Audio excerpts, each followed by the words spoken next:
They were influencing the people to make false statements and are visiting those from whom statements have been made to ascertain what they have said. I'm Acadia Einstein, and this is Strangeful Things. Sheltering in places not advised, as your survival cannot be ensured in that scenario. Well, this practically caused me to just get you destroyed.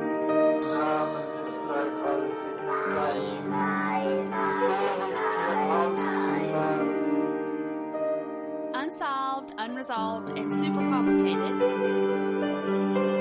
Strangeful Things. Like a combination leprechaun, mad-eye, moody.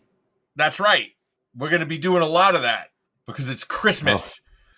And we're going to be in Ireland with leprechaun, mad-eye, moodies. I'm Acadia, and I'm here with Shuey. Hey, how's it going? This is Strangeful Things, where we talk about fucked up things, and we got a fucked up one today, but it's super topical since this is Christmas week. It is Christmas week. That we'll tell you a story about something that happened on Christmas. And it wasn't Jesus being born. No. As a matter of fact, I realized this morning, and I tweeted about it, which probably flopped, but... Oh, I'm sure there's at least 10 or 15 likes. No, never. That would be fucking viral for me. What are you kidding? Apparently, I'm only fucking blowing up. I'm only followed by Philippine sex bots and like 3 humans. But hey, 3 humans, it's fun to interact with you. Anyway, I said, if time travel was real, right, either we would have no idea who Jesus was, or we would all worship a god baby who killed literally thousands of time-traveling assassins from the future. You figure he'd be such a target? Oh. Well, yeah, I don't know. You can make a case. There's going to be a lot of targets because, well, you figure the countries that would get this technology first, in all likelihood, would go after a different character, we'll say. Yeah, but so what I'm saying is everybody wants to go back in time, kill Hitler baby. Like, everybody wants to kill baby Hitler. Because apparently they're fucking scared of grown-up Hitler. Like, why? I don't know. He's a little fucking pussy. But this is where my fucking giant brain comes in. If you go back and kill it at the source and just fucking cap Jesus in the manger, then it would have been Jews and like people that worshipped Jupiter. You don't think anything else would have happened? You don't think some other kid would have been born that everybody said was God's son? You know what? Like 3 years later. If you like in that Simpsons episode where I pop back and see what happens and everybody's worshiping Flanders. I'm just saying it's worth exploring. Sure. Because if anybody wants to pay for a grant for us to study that, it's a good idea. that'd be great. Patreon.com/strangeful. That's where you go to donate to our scientific endeavors. And honestly, yes. I don't even think Christians could be mad about that, because if he's really who they say he is, bullet's going to bounce right off. And if he's not, then I've saved them a bunch of time. No, because he was because he was also human. That's part of who he was. Yeah, but God would have protected his little fontanelle, like... Yeah, like he protected him when he was 33. Yeah, but no, that was that was murder. That was murder. Well, I'm talking about, like, you're going to tell me that one day that fucking Joseph wasn't, carrying him around haphazardly and was about to fucking... dropped him on his head or something? Yeah, exactly. Fucking kids would dying every 2 seconds back then. But it was like he would fall and then like stop like an inch from the ground, and then he would float around and land on his butt. Exactly. Yeah, that's exactly how it happened. Yep. Sending angels down there with big soft catcher's mitts to make everything fine. All right, but we're not going back to time travel back to Jesus, the three wise men have arrived. Pissed. So we're going to Ireland. Good old Ireland. No one is more proud to be Irish than Americans who have 1/1,000,000th of Irish blood in them. My mother would talk like she was from fucking Ireland, and she was like an eighth or maybe even a quarter. Yeah, I got that quarter, man. Holy and like shit. for a peoples that have accomplished so little, to be so damn proud is really something to hold on to. It really, everything about it. Now, do I know some fun Irish people in real life? Sure. Of course. Like, remember we used to go up to Bainbridge to the Irish bars in the... Yeah. Yeah, they were nice, but... I knew a guy who was in the IRA. Yeah. A couple of them. Yeah. So they're nice guys. My point is, shut the fuck up, people who aren't actually Irish, running around telling everybody that you're Irish. Like, it's not... Just because your trashy fucking father married an Italian woman doesn't mean that you can fucking run around with a terrible green sweatshirt all day St. Patrick's Day, fucking puking. Oh yeah. All right. But it does mean that you have to be a fan of Notre Dame, no matter what. Because nothing says Irish. And the Celtics. Yeah, well, the Celtics I'll give you, but Notre Dame is a French cathedral in Indiana. Where the Irish part comes from, it might as well be the fucking the robust Centurions. Like, it doesn't make any sense that it's the Fighting. Yeah, and Newt Rockney doesn't sound like a very Irish name either. No, not at all. And I guarantee you, every fucking Notre Dame fan who didn't go to Notre Dame at one point in his life has said fundamentals or see how they don't showboat or some other fucking nonsense bullshit. Oh my God. I'm already fucking filled to the brim with rage, and we haven't even exactly. We haven't even gotten to the story. This is white people talking about sports. Oh my God! I like the way they don't showboat. See how he squares up and just you know, Rick Barry shot free throws granny style, and he had the highest percentage of it. Honestly, but that is like, I don't understand. Like, Shaq, exactly. Shaq, if you had done fucking Rick Barry style, you would have been in the Hall of Fame before you retired. Like, yeah, you would have at least been in the 50 percentile. Oh, like, shit. 50% on his free throws. All right, well. Right. Well, now we're 8 minutes in, and well, I don't even know the topic yet, other than it's Christmas related. And Irish. It's Christmas, and we're going to talk about the Irishest name you can think of, Larry Griffin. I thought it was fake. I mean, Griffin's Irish, but Larry? Like, it should be Seamus or some shit like that. Larry Griffin was born in Waterford, Ireland, in a crystal factory in 1880. He was the youngest of 6 children. Huh? He was born in a factory? No, I was just, Waterford Crystal, that's a thing, Oh. Every time the Irish car rental people would come to the place where I work, they'd always bring us crystal things because that's their thing. Oh, that's nice of them. It's always like a paperweight. Like, the danger of papers blowing around is really dropped dramatically in the 21st century. Of the air conditioner. Yeah, the air conditioner. Yeah, exactly. All right. So Larry was the youngest of 6 children because, of course, he was.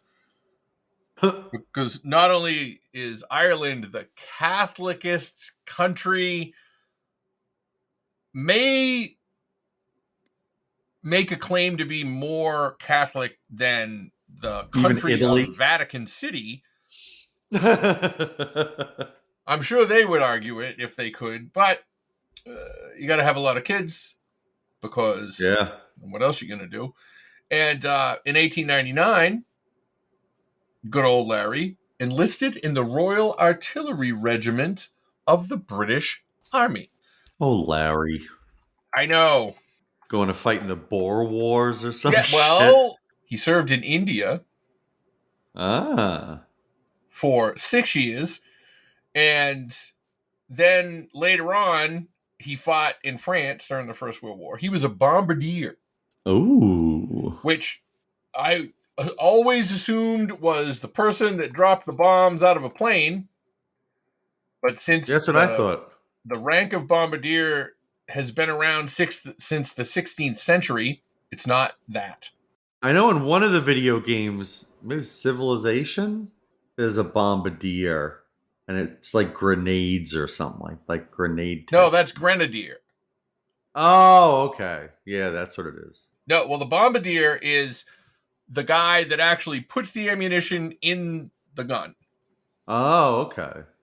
I don't know why they call it that, but that's what it is. So that was his job. And he fucked it up because he got an injury that fucked up one of his arms permanently.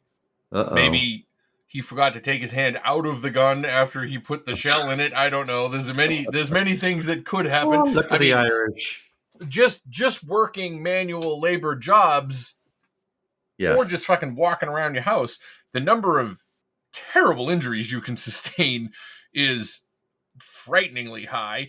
And if you're doing shit in a war, like there's all that plus the holy fuck, I'm going to blow up any second. That's stressful. So he went back to Ireland after getting blown up, and he became a mailman, a postman. Postman. Now, when he first got back after the war, he was in the British post office because since he was a disabled veteran, they were like, well, sure, we'll give you a civil service job. Yeah. Then, in 1918, you don't know what happened in 19... Well, there's a lot of things that happened in 1918. But in Ireland specifically, they became independent, except for the North. That was a big deal for them. Yes. Shaking off the... I know that from the song Zombie. Yeah, well... well, she says 1916. Yeah, she does say 1916. Which is probably when they started fighting about it. Yeah. But anyway, yeah, she's dead too. Look, the fucking Irish just kill everybody they touch. Anyway,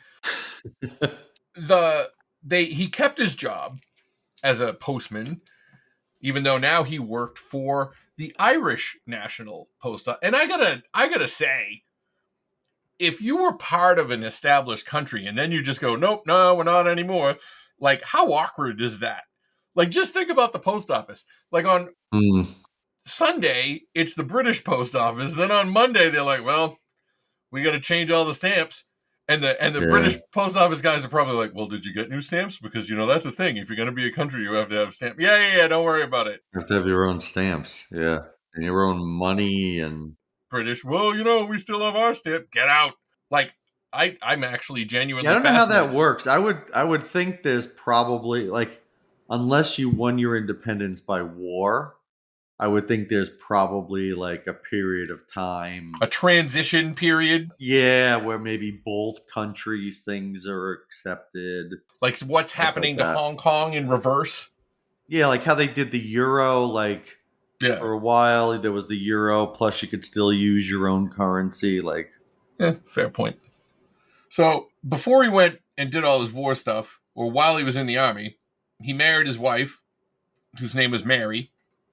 Big surprise. In 1907. My mother's mother's name was Mary, and her parents were right off the boat from Ireland. So she was the only full blood in my tree. All right. My grandfather, her husband was Norwegian.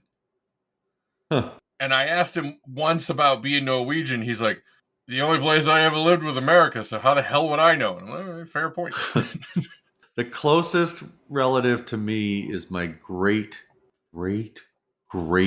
grandmother was Irish. Huh. And that's like what they hold on to. Yeah, for sure. Oh, no, great. Not great, just great. But of course, my whole mother's family, ain't none of them saying they're Norwegian. I'll tell you that right now. And that's silly. No one's going to be we're proud Norwegians. That's the thing. Norway's the fucking happiest country in the world, 10 years running. Right, but No one cares. And nobody gives a shit. Yep. Whereas a country that has been great to outsource American labor to, Ireland. Yep. All right, we got to stop dunking on Ireland because we got plenty of dunking on Ireland to do soon. I'm not dunking. I'm proud of the way they took all those jobs. Yeah, fuck them. I mean, well, fuck us. I don't know. Fuck somebody. All right. They had 5 kids because, of course, they did. But that's it? You mean by 25? Between 1907 and 1929, they had 5 and lost 2. So they were 3 and 2. Not bad. All right. And they lived in the town of Kilmacthomas. Oh, Kilmacthomas. Yeah. And his job was to be a postman, but he wasn't the postman for his town. He would get his mail, he'd go to the post office, get the mail, right, put it on his bike, and ride his bike 8 miles to Stradbally, because Stradbally was his route. So that's not a bad gig if you think about it. Well, I guess it depends on can he take all the mail on one trip. Well, yeah. What the fuck? It's not like Amazon. Everybody's sending little tiny letters and shit from the Pope saying, "Let me look inside your womb to make sure that you're not." Pope. Like, he took his little tiny letters. A lot of crucifixes are getting sent around. A lot of rosary beads. Yeah, rosaries. We'll say a few rosaries. decades. On Christmas Day, and this is why this is a Christmas show. It's Christmas. It's fucking Christmas.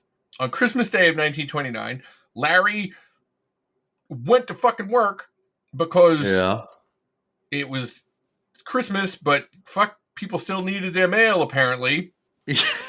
I guess. And you'd think you would think that it's fucking Ireland. If you're gonna give people a day off, that would be the day.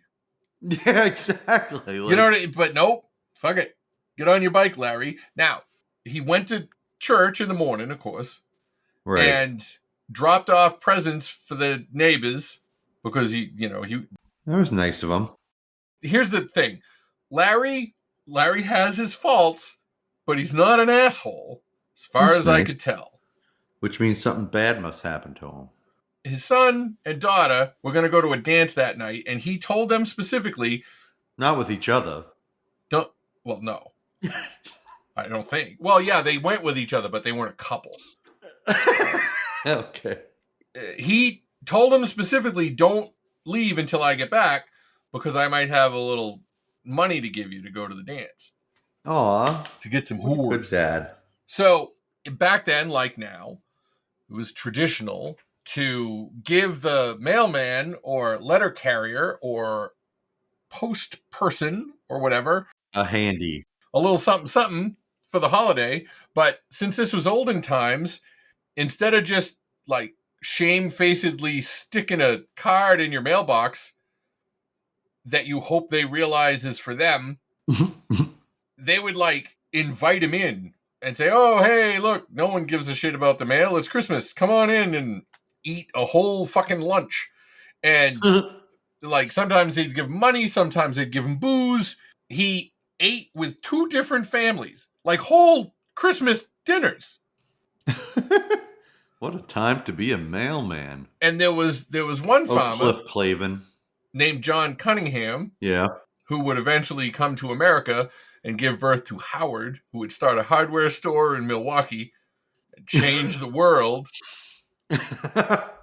He said that he was going to offer Larry a drink, but when he got there, which was after 5, he was fucking shit-faced, and he changed his mind. So the drunk-ass mailman, Larry, shows up at the door, "Has Merry Christmas, is mail. It's circular." And Farmer John was like, "No, I'm not having it." The conventional wisdom had Larry getting back to Kilmacthomas around 9, which is kind of late for kids. Yeah, it's kind of late for kids to go to a fucking dance. Yeah. You know what I mean? Because I don't care how drunk you are, you're not going to go 2 miles an hour on a bike. So 8 miles is not that far. But then again, if you're shit-faced, the bike is a deadly fucking weapon. Not that you had to really worry about getting run over by a bunch of other shit, but still. So around 7 o'clock, it started snowing. And Mary was like, well, so this is probably what happened. Because she, when it started snowing, she's like, well, he's not coming home. Because she's an Irish wife, so she knows he's shit-faced. And she probably sent the kids off to the dance with her pin money because maybe he was an asshole. Old drunken fucking Larry let him down again. Oh, there he is. And or there he isn't. So she figured, all right, well, he must have stayed up. He must have stayed up in Stradbally because he ain't home. Right. But since everybody liked him because he's the mailman, she was very confident that he would be fine. Now, here's a little part of the story that I find fascinating and confusing. All right. Mr. Brown, who was the postmaster at Kilmacthomas, he's in charge of shit, was worried about Larry. His own wife was not worried about him, but the postmaster was. Why was he worried about him at this point? He wanted to get the fucking report on how the mail delivery went, or maybe he was just laying in wait to find out how fucking drunk Larry was and fire him. But instead, he goes to the house after midnight, going, hey, I'm just looking for Larry. And the wife is like, well, he didn't come home. And then he goes, oh, yeah, well, I'm sure it's nothing to worry about. Well, obviously you think it's something to fucking worry about, or you wouldn't have gone to her house at midnight. You wouldn't have fucking shown up, A-hole. So that got her all wound up, so she waited up all night. He never came home, and early in the morning of December 26th, a man named David Connors was taking a walk on the road that connected Stradbally and Kilmacthomas, and I assume that just like here in Matthews, where they just name the roads the fucking names of the towns that it connects. Connecting towns. Yeah. That he was like, oh, I was going down Stradbally, Kilmacthomas Road, blah. And he was like 2 miles outside of Stradbally, so pretty far, but not like still 6 miles away from home. He found a bike in the middle of the road facing Kilmacthomas that had the official property of the Irish Post Office postal bag holder, not the bag. Would he normally bring that home with him? No, it wasn't the bag. It was the bike had the bag holder on it, and apparently it wasn't like a basket. It was there was not a lot of shit to look at in Ireland in 1929. So one of them was probably the fucking mailman's bike. So it turned out that yes, it was Larry Griffin's bike. So David, in his only appearance in our story, notifies the Garda stationed in Stradbally, hey, I found this bike. Now, you're going to hear the word Garda a lot. It means guardian of the peace. It's more commonly referred to as the Gardaí or the guardians, just fucking guards. It's the cops. It's the National Police Service of the Republic of Ireland. They've been around since 1923, and they really they don't have guns. They're regular, normal cops. They don't have guns, and they do old timey cop shit. They stand on the corner, spinning a fucking billy club and saying good morning to people and whatever, and telling people to move along. Old timey cop stuff. So he says, well, his bike is in the road. And they're like, well, he probably just fucking wandered off the road shit-faced. So they're looking around, kind of half-ass looking around, because that was the most likely thing to happen. But by that afternoon, they still hadn't found him. And then they started to go, well, Jesus, even if he had gone off, we would have found him by now. Like, yeah, should have. Something must have happened. So other mailmen, because another weird part of this will come up later, other mailmen and other people were like looking around, and one of the mailmen that was looking, after finding out how the bicycle was set on the road, started to think that it might have been fake. Not that the bike was fake, but that... So apparently... That it had been staged? Yes. Because apparently there's something called a cycling cape, which is fucking badass. Cycling cape? Because then you would look like Batman while you're fucking riding down the road. But it was on the front of the bike, like tied to the front. And the mailman was like, yeah, no, you'd never do that. And they were like, why? And he's like, because when you're riding your bike, then the wind would blow the cape up into your face and you wouldn't be able to see. Now, Right. do I have strong doubts about how fast the fucking Irish mailmen could pedal their piece of shit bikes? Yes. Right. So I don't know how fucking likely that is, but however, it did cast some suspicion on the whole thing. Because also, you just put your fucking bike down in the middle of the road and go, I gotta go somewhere else now. So, a witness that must have been super drunk told the cops that they went by at 4 a.m. and the bike wasn't there. Really? So 4 a.m., the morning of the 26th, no bike. Now, how drunk was that person? I don't know. Where were they coming from? They didn't say. Where were they going? No idea. But whatever. They said no bike. And then, since they hadn't found Larry, they expanded the search. They brought in cops from other towns. Everybody started getting, because it was Larry, and everybody likes Larry. Oh, how could you not? They're starting to search the fucking bogs and the moors and all the other shit that they got to deal with in their lands, and dragging the little lakes and stuff. Hundreds of civilian volunteers came out to look for Larry. Well, everybody loves Larry. Like, unfortunately, it rained really hard for a few days after, but they still managed to search like a 6-mile radius from where the bike was. Their thinking being, I mean, even if he wasn't shit-faced, if he was in the middle of the night, the most he was going to be able to do was 6 miles walking, not on a road. So, Chief Superintendent Harry O'Meara, who was from Waterford, the big town. Ooh, city boy. Involved. Yeah, he's a big man. Big man! But they had no breaks in the fucking case. They had no idea what was good. They just couldn't find Larry. The wife is distraught. Everybody's distraught. Everybody liked Larry. Can't find him. But then on January 6th, O'Meara gets a tip. A priest says, you need to speak with the 16-year-old boy that I definitely wasn't having sex with. Dylan. His name is John Power, and don't ask him about his butthole, but ask him about Larry. So, cop was like, fine. We don't prosecute those priest butthole crimes here anyway. So, he rounds up John Power, 16-year-old boy. Yeah. Brings him to the station in Strad Valley. And John says that he'd just been hanging out in Strad Valley Square at Wyland's Corner. Well, it's actually, so I spelled Wyland, but it's Wayland. Wayland's Corner. So it's like Jill Wayland from Love Boat. It's like that family name. Wayland's Corner, because that's where Wayland's pub was. At 6 o'clock on Christmas Day, him and 3 other guys were just fucking hanging around on the corner. Right. Like, basically ne'er-do-wells. And he said that Larry walked past him, but he wasn't alone. He was with Officer Edward DeLay, who was pushing Larry's bike for him. And John said that Larry was fucking pie-eyed. He was leaning against DeLay's shoulder, and at one point stopped to try to fucking barf before he went around the corner. And you know what that's like. 1 second. It's coming.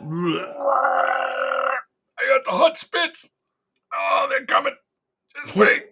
Did you know that the hot spits are actually a smart thing your body does? Yeah. I did not know this. Everybody out there, if you've puked as much as me, especially from drinking, you know that the hot spits are a sure sign that it's coming. And the reason that you get the hot spits is because your body is lubricating your esophagus because it knows it's about to be filled with stomach acid. So it's actually a defense mechanism.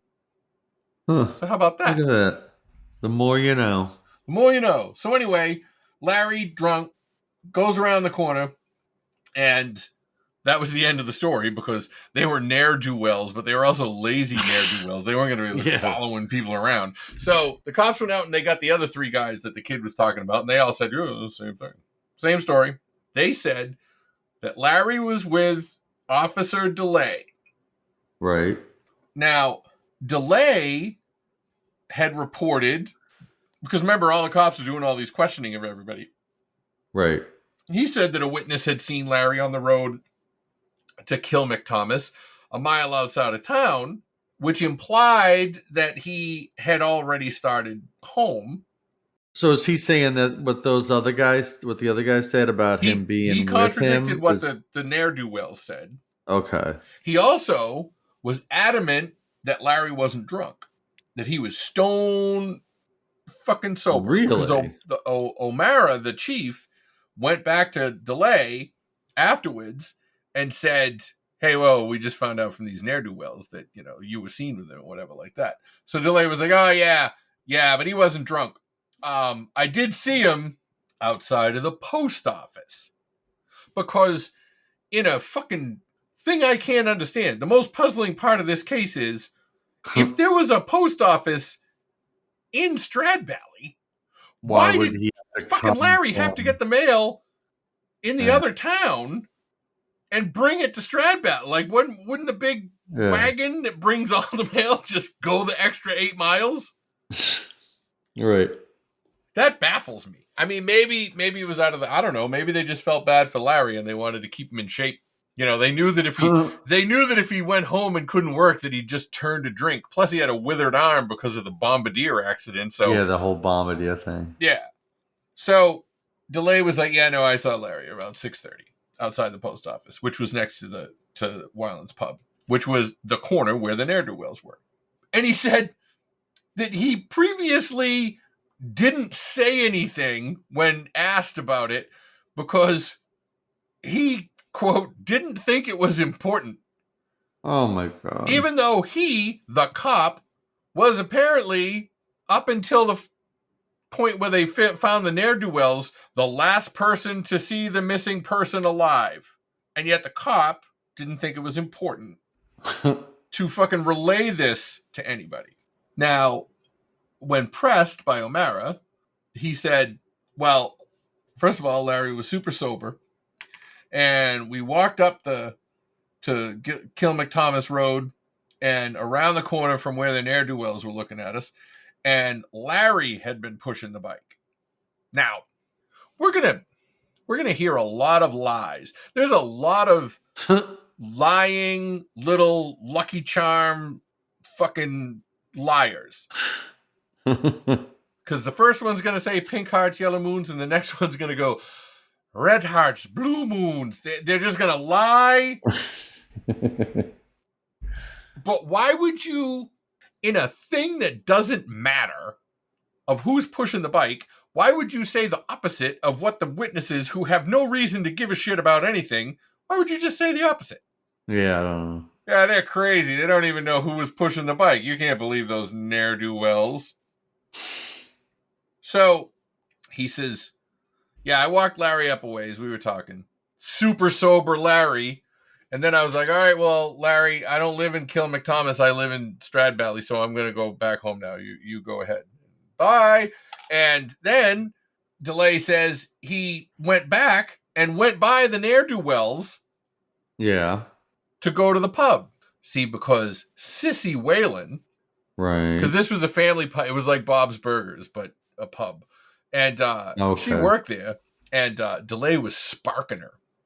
And so he was going to take her for a Christmas night walk, which means anal. So he walked by the ne'er-do-wells, went to the pub to get Sissy. Right. But the ne'er-do-wells were like, yeah, we hung around for like an hour because we're ne'er-do-wells. We had nothing going on. And what else we got going on? He fucking never came back. Never. Huh. So O'Mara was like, my fucking cops are terrible. They can't get their fucking story straight or anything like this. And then he heard that another one of the fucking cops from Strad Valley, William Murphy, so the names are getting Irisher now as we go. Yeah, Irish here. had visited one of the ne'er-do-wells named Larry O'Brien and told him Larry to O'Brien. keep fucking quiet about what you seen. Keep your fucking yapper shut. I'll tell you right now, you fucking dink. So, you got cops telling one of the 4 people to keep quiet. Apparently, he was the only credible one. The other 3 can talk all they want. No one believes them, the fuckers. Nobody cares. But you were an altar boy. Everyone will believe you. You were an altar boy. Oh. And Murphy, apparently, it was a pain in the ass to be a cop because you had to write down everywhere you went. Like, I can't even write my time for work. I can't remember what I did. Yeah, they have to write all the places they went. But apparently, he was fucking with his "This is where I went" book because he said that he was on patrol from 5 to 8:30 and he saw 2 people while he was on patrol. So O'Mara went and talked to those 2 people and they're like, yeah, no, we didn't see him. So another pointless, ridiculous, easily to verify lie. Right. He also said that he went right back to the barracks when he was done patrolling, but the guy at the police station whose job it is to write down when people get back said he didn't come back until 10:30 and he was with DeLay when he got there. It's Christmas in Ireland. So Murphy and DeLay used to go to Whalen's pub because they were fucking drunks, one, and because, as we previously learned, DeLay was sparking sissy Whalen, and Murphy was courting her sister Nora. A lot of sparking going on. And their sergeant, not the sergeant. O'Mara, yeah, the sergeant, not O'Mara from Waterford, but the Stradbally sergeant was always having problems with his 2 fucking cops because they were always at the bar drinking and trying to get over on the girls when they're supposed to be out patrolling the town where apparently ne'er-do-wells can sit on the corner for hours on end with nobody telling them to move along, which is the cops' one job. Yeah, you got to tell people to move along. In fact, Cullinan, the sergeant, like, no one had anything to do on Christmas, I guess. Although one Christmas episode we did one year about a crazy murder in North Carolina. Like, people didn't give a shit about Christmas. They were like, yeah, no, I'll work in the winter. Like, Christmas was like for 2 hours in the afternoon. Like, it wasn't a whole big thing like it is now. But anyway, because everything in olden times, they couldn't fucking wait. Can't sit around for a whole day. What would we do? There's nothing to watch. I don't want to look at my idiot kids. So Cullinan, who had nothing to do on Christmas, kept sneaking over to Whalen's pub to try and catch his cops over there drinking. But it was double, because even though apparently it was okay to work on Christmas, it was not okay to sell booze, because in Ireland, you couldn't sell booze on Christmas or Good Friday. If Jesus is coming in or he's going out, you put the fucking booze down, you drunk. Did they have like Sunday laws like here? Probably. That's Sunday. probably where they came from. But whatever dumbass shit they had, the cop really wanted to nab Whalen's. And he wanted to nab his own cops. He was trying to catch him, couldn't catch him, didn't see him, but he was a factor. Oh, he was a factor. Really? They get the evidence together, and they figure Larry finished delivering the mail around 6:00. Okay. It's reasonable to assume that he's fucking hammered. And he has 2 Christmas dinners in him. He had 2 Christmas dinners, yeah. Yeah. So him and DeLay went to see another cop, because apparently there's more cops than citizens in this town, named Frawley. Frawley lived above the post office, which was next to Whalen's pub. Right. But none of this was in DeLay's actual testimony. None of it. Now, Larry was apparently visibly drunk when he got to Frawley's and had more to drink while they were there, because you could drink, you just couldn't sell it. Right.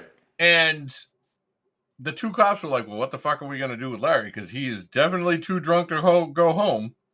So Frawley went back over to the pub to ask if Larry could sleep there. But Sergeant Cullinan, on the lookout for drunk cops, seen him go in, except that Frawley saw him see him. So he went in and then went right out the back to give Cullinan the slip. Never asked the Whalens anything and went back to his place to say, yeah, we can't go down there because the fucking Sarge is down there with hair across his ass. And he'll probably beat us up like Sarge would beat up Beetle Bailey in the cartoon. So then Garda took Larry past John Power and the ne'er-do-wells. Right. So now they would find some other witnesses later that would say that after Garda and Larry went around the corner out of the view of the ne'er-do-wells, they went through the back gate behind Whalen's. Meaning the most likely thing they did was go into Whalen's through the back door. Oh, the back door, eh? Yep.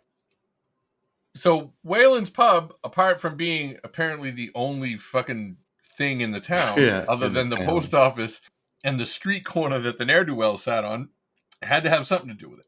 Now, Whalen's pub was owned by Patrick Whalen and his wife, Bridget.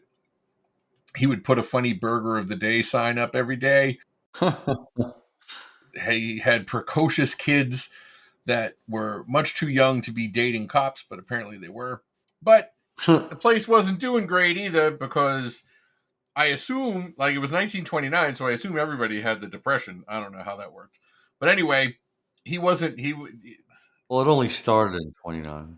Despite the number of drunks, he still wasn't doing that great business-wise. Right. And he, of course, told the cops that, no, I didn't see Larry, no. Why would anyone... I wasn't selling any booze. It was Christmas.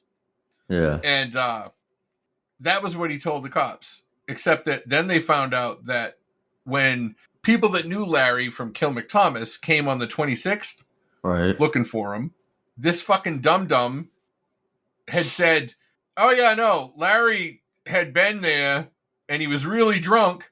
So I tried to get him to stay here to sleep it off, but Larry said no. So he said this out of his mouth to people on the 26th, and then many days later told the cops the opposite. He also said that he didn't sell any booze. He said that a lot. Yeah. Then he said that nobody at all had come into the pub that night. Oh, boy. I told you I had a terrible business. The cooking is bad. If you can't get booze, which I definitely don't sell on Christmas, nobody would come in. It's terrible. It's freaking awful.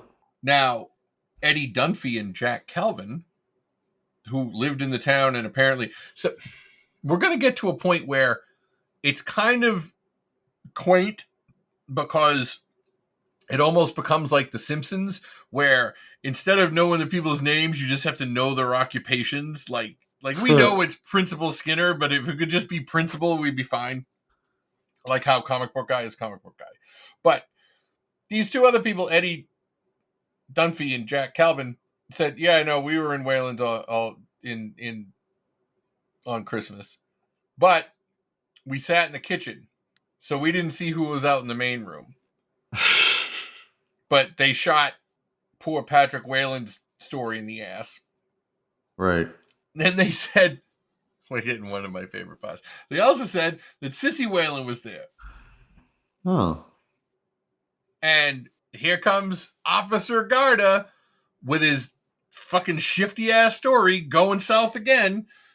Because Sissy said, I've been with delay, but what happened was we kept slipping out to go into the shed behind the pub. And I'd keep going back inside so that my mother wouldn't know what was going on because it was a lot of finger banging, if you know what I mean. We'd go into the shed and he'd finger me up good and then put my long petticoats back down and I'd go back into my empty pub with no customers, tell my mother, Is that a real quote? It's a paraphrase. All right. Then I'd go back in and tell me mother, hey, mother, sure is good working here with you in the pub and definitely not getting fucking finger banged in the shed by the cop. And that kind of seemed suspicious overall. Really? Yeah. Huh. All right. It would take a month before they got any other decent fucking information about what the fuck happened. Even though there's only like 7 people in the town and they all apparently were there. Right. No 2 of them said the same thing. And honestly, the one that makes the most sense is Sissy. Like, because the whole, I was out fucking making out with my boyfriend and I didn't want my mother to know because she'd burned my womb is like the most likely fucking part of this entire story. Because what does she care? Right. But on January 23rd, 1930, local laborer, rock carrier, Thomas Corbett was brought in for questioning. Oh, TC. And he brought this guy named James Fitzgerald. James was a bachelor who seemed like a nice enough guy because the rock carrier and his wife, who was pregnant, of course, didn't have anywhere to live. So I don't know what their plan was, but this guy, James, said, yeah, you can live in my house, whatever. Oh, that was nice. So he brought Corbett to the police. Obviously, I shouldn't say obviously. I should say ostensibly to give support to his young ward. Apparently he is Dick Grayson if Dick Grayson had a knocked up wife. Huh. I'm sure in some iteration he does. So now while the rock carrier is giving his statement, James just starts shooting the shit with O'Mara, the big shot from Waterford. Right. And let me rattle off what fucking James has to say about Christmas, motherfucking Christmas 1929 in Strad Valley. He says, O'Mara said that this was he just said this out of nowhere, as if he didn't know why the rock carrier was even there. And so, something. Although they think that he might have been actually interrogated, but I guess that's neither here nor there because the story was the story. He said that he and the rock carrier and 2 other guys had gone to Wayland's on Christmas because they were absolutely serving booze because of course they were. And why else would you go there? Exactly.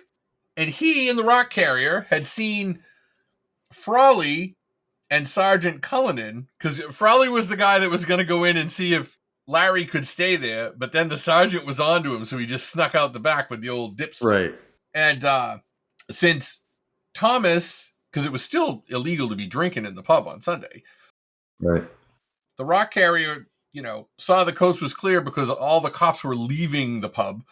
They went in through the back, had drinks in the kitchen, chatted with Bridget Wayland, the mother. Right. And they said that in addition to the people in the kitchen, there was a large group in the main room of the pub.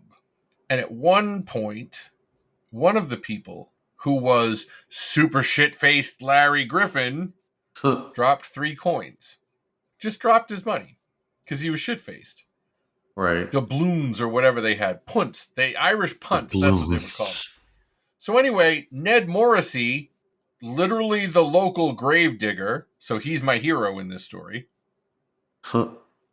picked up the coins that the fucking mailman had obviously dropped and then just bought drinks with them.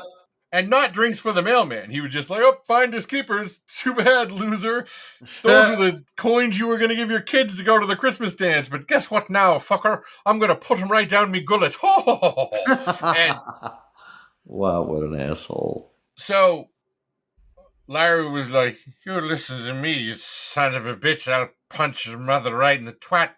Give me them drinks or the coins or something. Take the pennies off the eyes of the dead. They started fighting. And during the fight, Ned, because gravediggers are fucking awesome fighters, stuck out his leg and tripped Larry. Larry whacked his head on the fucking stove. Uh-oh. And ceased moving at that point. Oh, Larry. Ned, in the, like, what you would do to your brother when you knew you really hurt him, like, oh, you can do it to me, I don't care, just don't tell, flipped him over and said, get up, you fucking, oh, nah, he's dead. So everybody in the pub was like, well, Larry's dead, this is fucked up. And so the guy that runs the pub is like, I don't have enough fucking problems. Stupid gravedigger, killing a guy, and attacked him. So I don't know what he was going to do. If he was going to kill him, that would mean 2 people died there. But everybody that was around was like, hey, what's happening? And Ned, the gravedigger, was like, yeah, don't worry about it. If we get rid of Larry's body, they can't get us for murder because there's no body. I saw it on a TV show in the future. So that seemed fine to everybody. They had to get rid of Larry. Like, wow. Like literally, everybody loves Larry. We're all drinking with him. Larry the Poet. Well, we fell and hit his head in clearly an accident, even though that there was a scuffle going on. Everybody was drunk. First thing we better do is do a giant cover-up. Exactly. Involved the entire town. On Christmas. So one of the other guys there was Thomas Cashin, who was the school principal. And apparently school principal was quite a fucking gig because Cashin still is owned the only car in Stradbally. Oh boy. And on the 26th, he very nicely volunteered to drive Officer DeLay around to look for Larry. When on the 25th, his car had contained Larry's body. Whoa. So the gravedigger, the innkeeper, and the principal, and another guy named George Cummins, who I'm just going to call the butcher, wrapped up poor Larry in a blanket and put him in the passenger seat of the principal's car. So they kind of weekended at Bernie's him, but he was still wrapped in a blanket. So the only way to make it worse is to do what they did. So, and also, if it's the only car in the town, who's going to see? Yeah. So there was a lively debate. And remember, this is all this guy James just happening to tell the cop. There was a lively debate about where to get rid of the body, and then somebody went, well, you know, part of the reason Ireland's so shitty now is that all the copper mines we had that used to give us some money, they're all empty. They're just holes in the ground full of despair and sin. But we can throw them in one of those because no one's going to look there. So then DeLay was like, you know what I'll do? I'll take his fucking bike and bring it down the road and fuck that all up too by doing the cape thing that we mentioned earlier, but whatever. And so James is telling O'Mara all this. Meanwhile, Rock Carrier is telling the cop in the other room completely different story. He said, yeah, we went to Wayland's, but they wouldn't let us in. So we went to another pub in a different town, and then we got in a card game, and I got in a fist fight. And that's the last I'm going to say about anything. And the cops at this point are just like, hey, I can't even believe the other cops. How am I going to believe all these fucking patties can't keep their shit straight? Everything is all up in the air. And the two other guys that James, the guy that gave this detailed story about the death of Larry, the two guys that he said went with him said, yeah, no, we don't know what you're talking about. We were nothing to do with that. Yeah. So James's account, which actually involved the death of Larry, made the most sense to the cops, because all the other stories of Larry just took his bike down the road a piece and got assumed into heaven was not really sticking with him. So yeah, that wasn't catching on. The guy James that had fingered everybody in the town except for Sissy was like, you got to get me out of here. The only fucking person in the town that can run me over is one of the people I said did the crime. Like, If I get run over by a car, you know it was that fucking principal. You got to get me out of here. So the cops were like, you know what? You're right. So come to Waterford and we'll protect you. So they did. Based on all his evidence, they fucking arrested Cashin, the principal, the gravedigger, charged him with murder, charged him with disposing of the body to obstruct a coroner's inquest, and they got him for stealing his mailman bag and hat, which technically were not Larry's. They were the property of the fucking post office. Well, so they could have got him for stealing them from the post office. Fucking federal crime right there. There you go. So then the cops were like, oh, wait, there's more people to arrest. And they went and arrested the innkeeper and the two guys that James had said come with him, even though they said that they didn't. And then they arrested Wayland's wife and the daughter, Nora. Jeez, they got the whole town. And the son, Jack.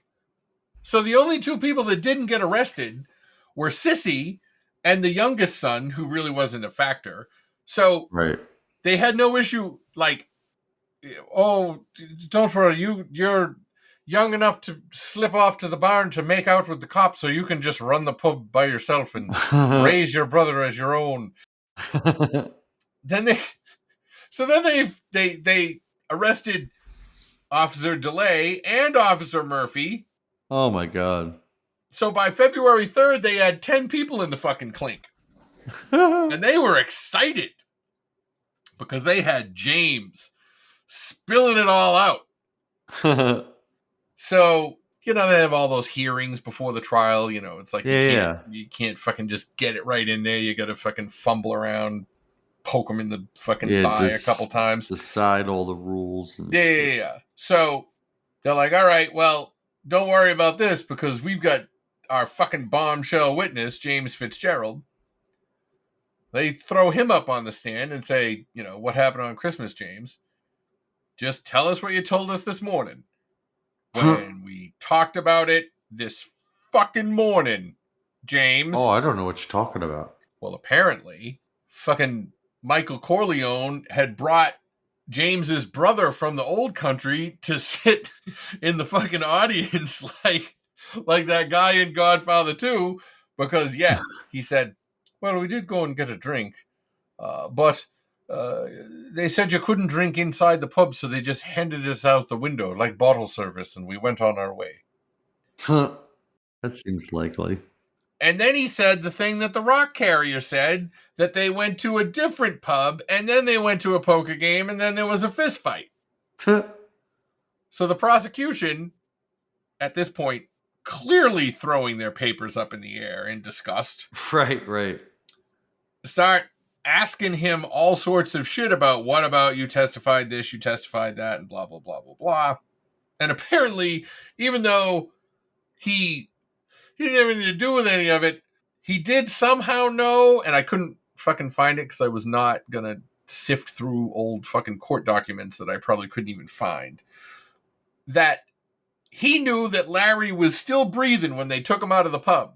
Which would mean that he wasn't dead in the first place, because why would a drunken gravedigger be the person to declare somebody legally dead? Right. But it did mean that if they did the shit that James is now saying they didn't do, it would definitely be murder. Because the other stuff is like, well, you shouldn't have fucking hit him and all that kind of stuff. And you definitely shouldn't have stolen his mailman hat. So the prosecution was shot in the ass, and they said, hey, George, can we have a week to fuck around and find something out? And the judge was like, sure, go ahead. And we'll just keep these 10 people in jail while you do it, because that's how shit works in Ireland, so take that.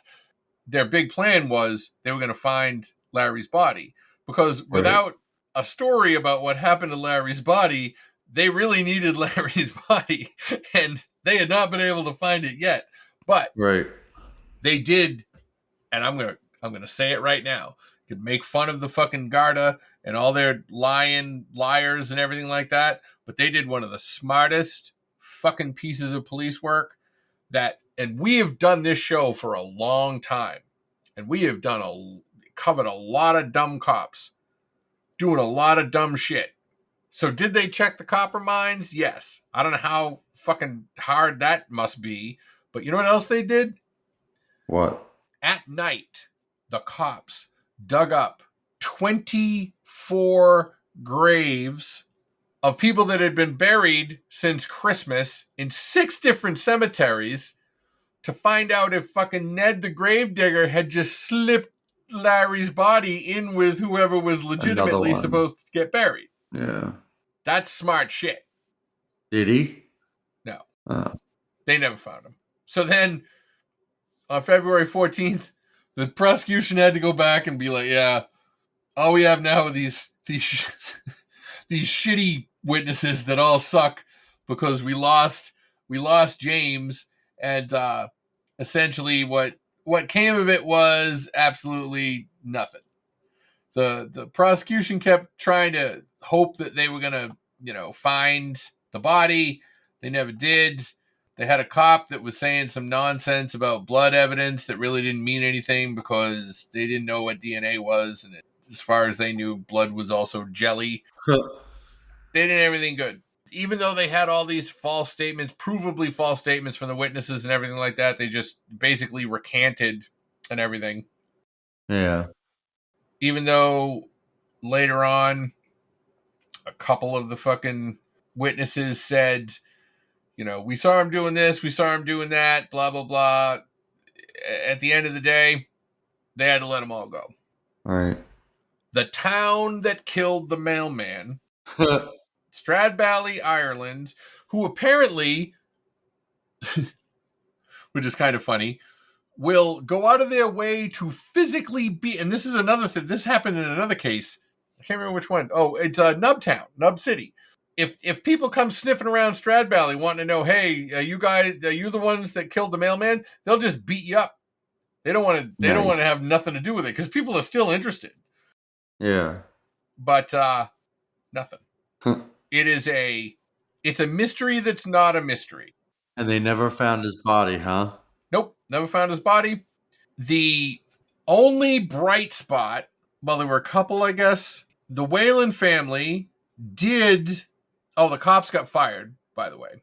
Oh, that never happened. Even then, it was better. They really believe that the tough guys, like the fucking school principal, who was like the mobster of the town and everything like that, what they figure is that the guys that actually did the crime got to all the witnesses and told them to shut the fuck up. Right. But one of the newspapers talked some shit and published a story that said that the family killed Larry. Really? The Whalen family got awarded £1,740 because of them being slandered by the newspaper. So that was kind of good. And essentially, they set up a fund for the Griffins. It raised £200. That was not very much at all. Well, I guess, it's not going to make you rich, but I guess in 1930, that's probably a decent. I mean, I don't know how much you got paid as a like mailman. A few it might grand, have been like I guess. 5 years' wages for all we know. I don't know. Yeah, exactly. At any rate, Mary Griffin died in 1958. Larry is commemorated on her headstone. Huh. And that was that. It's the end of the story. That's that. Now, in 2019, 100 years later, on the 27th of December, his ghost rose from the dead. Yes, the ghost of Larry, drunk as fuck, swooshes out over the road to Stradbally, warning everybody of the Whalen. No, a memorial plaque tributing Larry Griffin was unveiled at what used to be the post office in Kilmacthomas. Nice. So 100 years later, it's not a bad Better thing. Than nothing. Yeah. And one cute little thing that I heard in the Wikipedia article, and I'll just read it. In 1986, Brendan O'Ether, a journalist and broadcaster, passed through Stradbally. He was recognized by a man in the street, and when passing, Wayland said to the man, "Was it upstairs or downstairs it happened?" The man replied, "I think it might be a good idea if you fuck off out of here."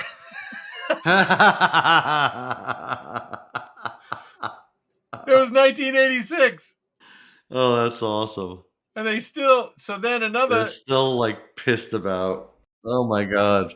In the 90s, they tried to make a TV show about it, but the network turned it down because one of the Waylands was actually still alive and they were afraid that he would sue. But also, the guy that was going to make the show said that he was, quote, almost run out of Stradbally and received 2 threats of legal action from the Wayland family. That's awesome. So, this is an unsolved mystery of what happened to Larry, the mailman, the drunken Christmas mailman. So, when you're cuddled up with your family on Christmas Eve, I want you to remember that the first thing that you should do on Christmas morning is go out and look in your mailbox. And the motherfucker should be empty because post offices aren't open on Christmas anymore. I assume to save lives. There you go. That's probably why.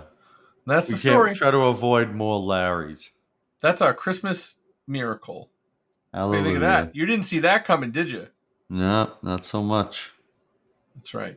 Try to keep it fresh. I try to keep our intimate time special and keep it spicy. I want to surprise you in the studio. I appreciate that. With things that I buy off the internet. So anyways, since I can't send everybody an LED faucet thing that tells you by light how hot the water is, I guess we should tell people how to reach us so that they can find out where I got it and donate enough money so that I can buy everybody one.